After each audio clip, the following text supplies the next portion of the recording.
گلگت میں، گلگت سکردو کارگل کی پہلی لڑائی 48 میں ہوئی تھی. کارگل پاکستان نے کیپچر کر لیا تھا. پاکستان کارگل کیپچر کر چکا تھا. 99 میں اس کی تاریخ دوبارہ دہرائی گئی ہے، لیکن ہم آپ کو پہلے یہ بات، گلگت اور سکردو اور وہ سارے علاقے، مظفر آباد مجاہدین نے اس طرف سے آزاد کرایا. نارتھ کے علاقے جو تھے وہ چترال کی ملیشیا نے آزاد کرایا. پاکستانی فوج داخل ہوئی اس میں. پونچھ کا جو گیریزن تھا 1 سال اس کا محاصرہ رہا ہے. ہندوؤں کا جو گیریزن مسلمانوں نے گھیرا رکھا ہے. لیکن بڑی شدید غلطیاں جب اوکن لیک کی غداری کی وجہ، اوکن لیک اور گریسی کی غداری کی وجہ سے بہت شدید غلطیاں ہم سے ڈیلے ہوا ہم سے، کہ Indians were able to capture Srinagar airport. مجاہدین جو یہاں سے داخل ہوئے تھے کشمیر فتح کرنے کے لیے، ان سے بھی غلطیاں ہوئیں. کشمیر کا سری نگر ایئرپورٹ کیپچر کرنے سے پہلے کنفیوژن ہو گئی، وہ رک گئے کیونکہ ٹرین سولجرز نہیں تھے، والنٹیئر ملیشیا تھی، کنفیوژن ہوئی، دقت ہوئی. یہ تاریخی موقع ہوتے ہیں، لمحوں کی خطا ہوتی ہے، صدیوں میں سزا کاٹنی پڑتی ہے. کشمیر آزاد کرانے کا وہ ہمارے پاس ایک شاندار موقع تھا کہ اس بات کے باوجود کہ غداری ہمارے ساتھ کی گئی تھی، انگریزوں نے غداری کی تھی، انگریزوں نے گرداسپور اور سارے روٹس ان کو دے دیے تھے، اس کے باوجود ہم والنٹیئرز کے ذریعے ہم کشمیر سری نگر کیپچر کر سکتے تھے، لیکن آخری لمحے پہ کوئی ڈیلے ہو گیا. اور وہ ایک طویل کہانی ہے کہ کیا معاملات ہوئے. اب میرے سوال کی طرف آتے ہیں، کشمیر کو جگلر وین کہنے کی کیا وجوہات ہیں؟ دیکھیے، جیسے ہم نے بات آپ سے کہی کہ قائد اعظم ایک بصیرت کے والے انسان اور چیتے کا جگر رکھتے تھے. He had the power and the courage کہ جو فورن پالیسی، جو ویژن وہ رکھتے تھے اس کو امپلیمنٹ کرنے کی جرت بھی تھی ان کے اندر. تمام پاکستان کے دریا کشمیر سے نکلتے ہیں. پاکستان ایگریرین سوسائٹی ہے، ہمارے یہاں زراعت ہماری بنیاد ہے. آج وہی فتنہ جس کو قائد اعظم 48 میں دیکھ رہے تھے، انڈیا وولر بیراج اور کشن گنگا ڈیم اور بھاشا ڈیم اور نہ جانے کون کون سے ڈیم بنا کے ہمارے دریا بند کرنے کی کوشش کر رہا ہے. 21ویں صدی میں جو جنگیں ہوں گی وہ زمین پہ نہیں، پانی پر ہوں گی. اور انڈیا، اور اس بات کو قائد اعظم سمجھتے تھے، اسی وجہ سے انہوں نے کشمیر کو پاکستان کی شہرک کہا تھا اور اپنی پوری قوت جھونک دی تھی اس بات میں کہ کشمیر کو ہم آزاد کرائیں. دیکھیے، قائد اعظم کا انتقال سپٹمبر میں ہوتا ہے. دسمبر کے قریب اس وقت کی پاکستانی گورنمنٹ نے جا کے، اس وقت کیفیت کیا ہوتی ہے، انڈیا کی گورنمنٹ بھیک مانگتی ہوئی گھٹنوں کے بل گئی یونائٹڈ نیشنز کے پاس، خدا کے واسطے مجاہدین کو اور پاکستانی فوج کو روکو، کشمیر ہم سے ہینڈل نہیں ہو رہا، جو آپ کہیں گے ہم کرنے کو تیار ہیں. UN ریزولوشن انڈیا کے کہنے پر پاس ہوئی. UN نے کنڈیم کیا، UN نے پورا ڈیسیشن دیا، انڈیا نے ایکنالج کیا ان کو کہ ہم اس میں فیصلہ کرائیں گے، پلیبسٹ کرائیں گے، آپ کسی طرح پاکستانی فوج کو روکیں، سیز فائر کروائیں. جنگ 1.25 سال سے جاری تھی. اس پاکستان کی کہ جس کے پاس لکھنے کے لیے کاغذ نہیں تھا، وہ اپنی جگلر وین کو، اپنی شہرت کو بچانے کے لیے قائد اعظم کے حکم پر مسلسل کشمیر میں ہم جہاد کر رہے تھے، اس کو آزاد کرانے کی کوشش کر رہے تھے. کشمیر فال ہونے لگا تھا. یہاں پر پاکستان گورنمنٹ کمپرومائز کر گئی. یہاں وہ میدان جنگ میں جیتی ہوئی بازی، ہم پھر ڈائیلاگ ٹیبل پہ ہار گئے. انڈیا کو وقت چاہیے تھا، ہم نے سیز فائر کر دیا، سیز فائر کیا، اور وہ دن اور آج کا دن کشمیر کی لائن آف کنٹرول جس نے جو جگہ کیپچر کی ہوئی تھی، انڈیا نے تھوڑا آگے بڑھ کر آخر سیز فائر سے پہلے کارگل دوبارہ کیپچر کر لیا. گلگت سکردو ابھی بھی ہمارے پاس ہے، مظفر آباد ہمارے پاس ہے. جو آج نقشہ آپ کو نظر آتا ہے، یہ 48 کی اس لڑائی میں پاکستانیوں نے مجاہدین کی مدد سے، چترال اسکاؤٹس کی مدد سے، ریگولر پاکستان آرمی کی مدد سے، اس بات کے باوجود کہ انگریز فوج نے غداری کی تھی اور مسلمانوں کے ہمارے پاس وسائل بالکل نہیں تھے. لیکن جس چیز کو ہم ایمفسائز کرنا چاہتے ہیں، دیکھیے ایک بات بہت اہم ہے سمجھنے کی، جو ڈسپیوٹڈ ٹیریٹریز ہوتی ہیں، جو علاقے متنازع ہوتے ہیں، وہاں پر انٹرنیشنل بارڈر لاز اپلائی نہیں کرتے، وہ انٹرنیشنل بارڈرز نہیں کہلاتے.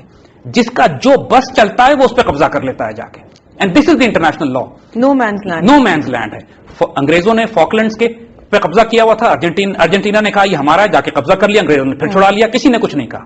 یہ اسی طرح ہو. دیکھیے ریاست حیدرآباد کی، انگریزوں نے حیدرآباد کی ریاست پر بھی اسی طرح قبضہ کیا. عثمان علی خان نے مزاحمت کی، 5 دن لڑائی ہوئی شدید. ہندوستانی فوج طاقت کے بول پہ حیدرآباد پہ قبضہ کیا، انہوں نے جوناگڑھ کی ریاست پہ قبضہ کیا. آپریشن پولو کا نام دیا تھا انہوں نے، جو حیدرآباد کی ریاست پہ انہوں نے قبضہ کیا. کشمیر میں بھی انہوں نے فوجیں بھیجی، ہم نے بھی فوجیں بھیجی، لڑائی ہوئی. یہ پالیسی قائد اعظم کی بنائی ہوئی ہے کہ جو اور یہ دنیا میں ایکسیپٹڈ پالیسی ہے کہ دیکھیے ہم کو چھپ چھپ کر خفیہ طور پر کشمیر کی مجاہدین کی مدد کرنے کی کوئی ضرورت نہیں ہے.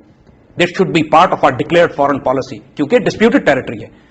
لائن آف کنٹرول پہ پچھلے 60 سال سے اگر ہم آپ کو تاریخ بتائیں وہ یہ ہے کہ کوئی فکس بارڈرز نہیں ہے وہاں. ان کا بس چلتا ہے، وہ ایک چوٹی پہ قبضہ کر لیتے ہیں، ہمارا بس چلتا ہے، ہم دوسری پہاڑی کیپچر کر لیتے ہیں. مسلسل لائن آف کنٹرول تبدیل ہوتی چلی آ رہی ہے پچھلے 60 سال. It is a show of power. جس کا بس چلتا ہے وہ کرتا ہے.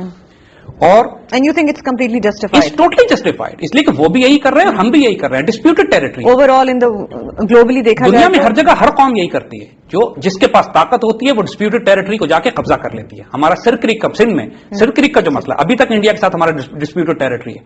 جس کے پاس طاقت ہوتی ہے وہ قبضہ کر لیتا ہے، جس کے پاس طاقت ہوتی ہے وہ جا کے اس کو لے لیتا ہے، دوسرے کو نہیں لینے دیتے.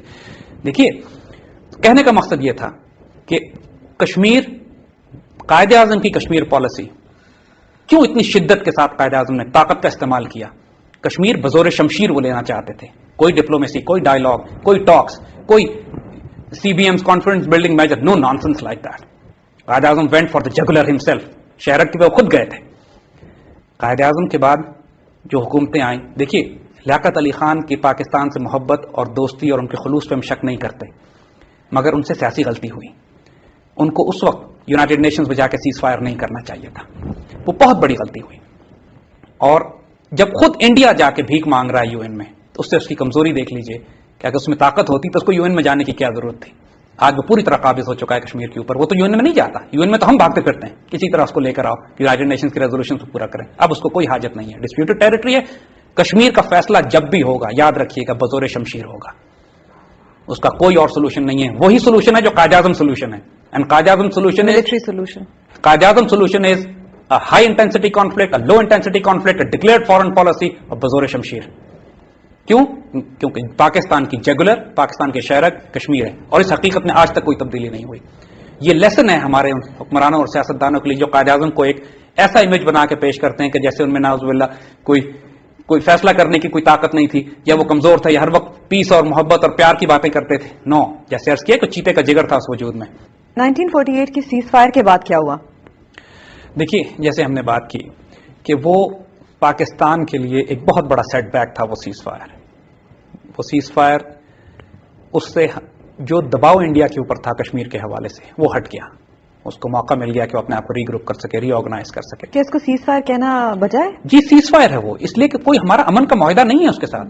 سیز فائر کا مطلب یہ ہے کہ دونوں فوجوں کی انگلیاں اپنے ٹریگرز کے اوپر ہیں، اور جس کو جو موقع ملتا ہے، جب دوسرے کو موقع ملتا ہے وہ ہٹ کرتا ہے. ہم پچھلے 60 سال سے لائن آف کنٹرول پہ لڑ رہے ہیں. ہزاروں ہماری چھوٹی چھوٹی جنگیں ایک ایک پوسٹ کے اوپر ہوئی ہیں. تو کوئی اس میں انلیگل کام نہیں ہے. یہ ڈسپیوٹڈ ٹیریٹری ہے. چاہے سیاچن ہو، دیکھیے سیاچن میں وہ لوگ داخل ہوئے تھے، کارگل میں ہماری طرف سے مجاہدین گئے. یہ تمام معاملات یہ ایکسپٹڈ ہیں، ریکگنائزڈ ہیں. کارگل کی لڑائی پہلی 99 میں نہیں ہوئی تھی، جیسے میں نے آپ کو کہا. کارگل 4 دفعہ ہاتھ بدل چکا ہے ہمارے اور انڈیا کے 48 میں، درمیان. اور پھر ہمارے اور ان کے درمیان ہاتھ بدل چکا ہے. جس کا زور چلے گا وہ لے لے گا. یہ ان کو بھی پتا ہے اور یہ ہمیں بھی پتا مطلب یہ ہے. ایسا ہی ہوتا رہے اور گا. یہ ایسے ہی رہے گا. وہ اس لیے اس طرح رہے گا کہ جب تک کہ یہ معاملہ ریزالو نہیں ہوتا ہے، اور انڈیا پہ کوئی دباؤ نہیں ہے اس کو ریزالو کرنے کے لیے. دباؤ 48 میں تھا، اور بھی موقع آئے تھے جو ہم نے ضائع کیے. اس کو ہم آگے ڈسکس کریں گے کہ ہم نے کشمیر حاصل کرنے کے کتنے قیمتی موقع ضائع کیے ہیں. لیکن اس سے انڈیا کی بالکل ہم ڈسکس کریں گے ان سب چیزوں کو آگے. اس وقت ہوا ایک چھوٹی سی کمرشل بریک کا. ہم آپ سے ملتے ہیں بریک کے بعد. Welcome back after the break. 1950 کے بعد پاکستان اور انڈیا کی کیا فورن پالیسیز رہیں؟ دیکھیے یہاں پہ 2 باتیں بڑی دلچسپ ہیں سمجھنے کی. انڈیا کی جو فورن پالیسی انڈین گورنمنٹ نے بنائی، بنیادی طور پر ان کو ایک ہندوستان مل چکا تھا.